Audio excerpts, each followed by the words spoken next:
Have you ever looked at the Nagato and wondered why she's sitting upside down at the bottom of a Pacific lagoon?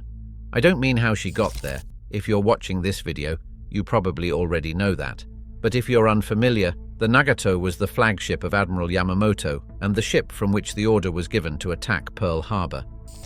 After Japan surrendered in 1945, the Americans took her, sailed her across the Pacific, and anchored her at Bikini Atoll to be destroyed by atomic weapons. She survived the first bomb. She survived the second. Then, 5 days later, with no crew aboard and nobody watching, she quietly rolled over and sank. It was the night of July the 29th, 1946. What I want to know is why she's still there. Because here's the thing, she's not deep. She's not in some unreachable abyssal plain. She's sitting in around 170 feet of water in a lagoon that tourists visit on diving holidays. You could reach her. In theory, you could salvage her. And yet, in nearly 80 years, nobody ever has. The reasons involve a ship that refused to die on command, a type of steel that became more valuable the day she sank, and a tiny Pacific nation that will never, ever let anyone touch her. The Nagato was completed in November 1920.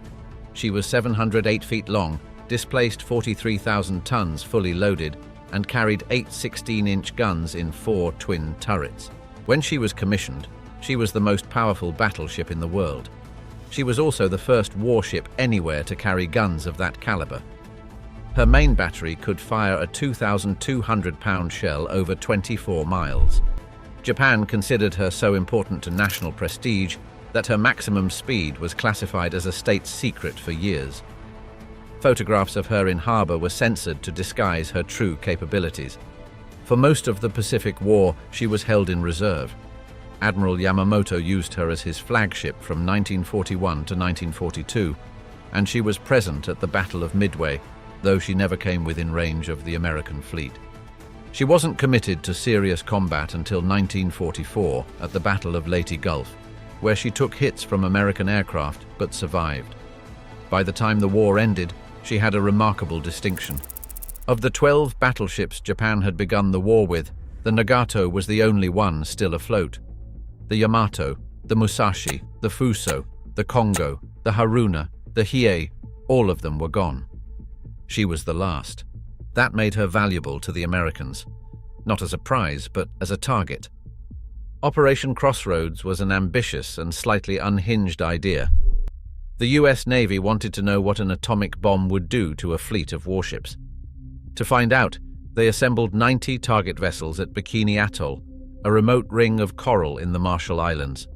The fleet included captured German and Japanese warships, obsolete American ships, and submarines. At the center of it all, anchored near the aiming point for the first test, was the Nagato. This is the bit that got me. The Americans hated the Nagato. In their records, she is repeatedly referred to as the ship from which the Pearl Harbor order was given.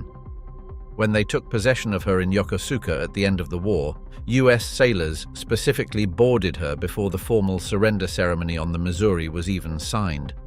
The symbolism was deliberate.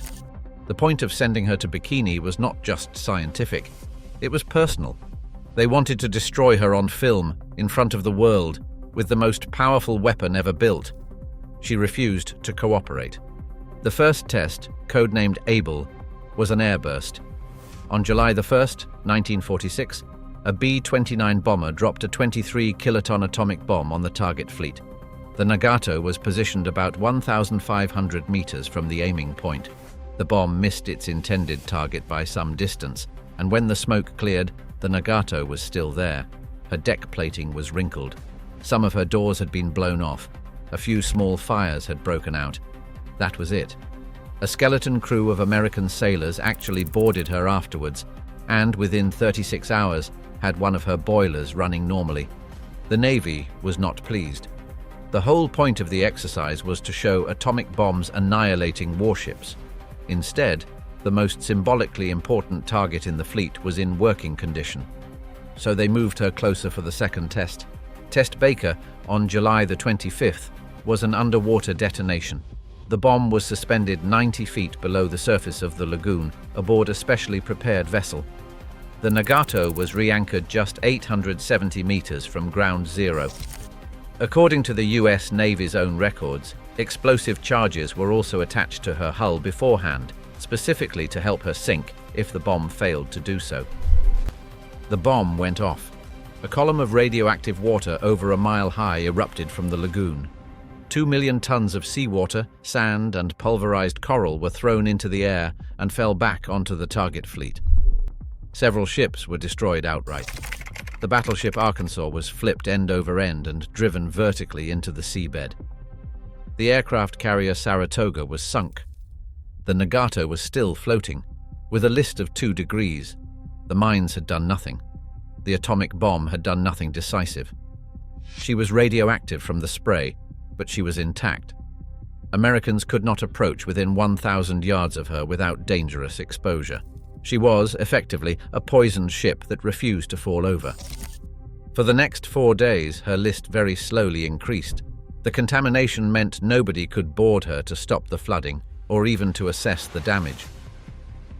Then, at some point on the night of July the 29th, with no crew and no witnesses, she quietly rolled onto her side and disappeared beneath the surface.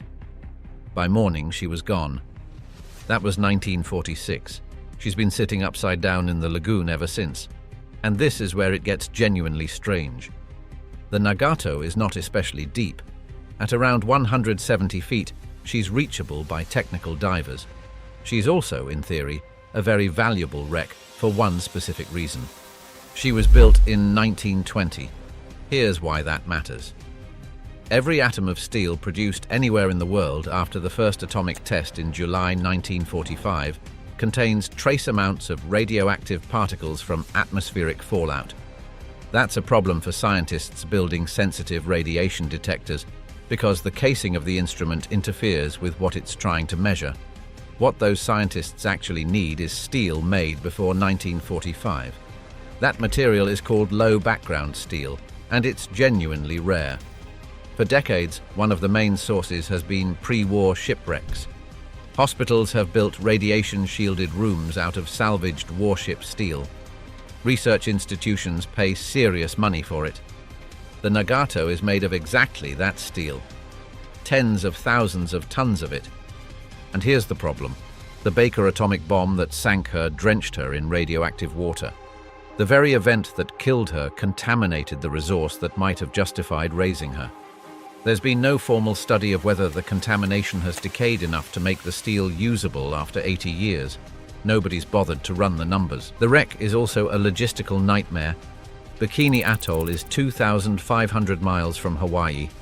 It has no port, no industry, no infrastructure. Any salvage operation would have to bring every piece of equipment, every crew member, and every ton of fuel across thousands of miles of empty ocean. The costs become unmanageable before a single bolt is loosened, and the ship belongs to a government that will never allow it anyway. In 2010, UNESCO declared Bikini Atoll a World Heritage Site specifically because of its role in the history of the nuclear age. The Marshall Islands, which owns the lagoon, opened Bikini to divers in 1996. The Nagato immediately became one of the most famous technical dive sites in the world. The Times of London named her one of the top 10 wreck dives on the planet. Divers descend past her 4 enormous propellers, each over 13 feet across, pointing up toward the surface. They can swim the length of her upturned hull. They can enter the bridge from which Yamamoto gave the order that started the war with America. The Marshall Islands isn't going to allow anyone to scrap that. She's their most valuable underwater heritage site, and a war grave for the Japanese sailors lost aboard her at Bikini. She is staying where she is. So the Nagato is still there because she proved too tough to destroy on command, because the atomic bomb that sank her contaminated the only thing worth salvaging her for, because the lagoon she sits in is too remote and too expensive to reach economically, and because the nation that owns her treats her as a permanent part of their cultural heritage. The last Japanese battleship of the Pacific War, Yamamoto's flagship, the ship that launched the attack on Pearl Harbor, upside down 170 feet deep, in a lagoon that tourists dive for pleasure. Music. She refused to die on July the 1st. She refused to die on July the 25th. She slipped away quietly on her own terms 4 days later, and she has been there, undisturbed, ever since. Now, if you enjoyed this video and want to see more like it, please let me know in the comments, and I'll make more of these for more ships. Be sure to subscribe so you don't miss those, and I'll see you next time.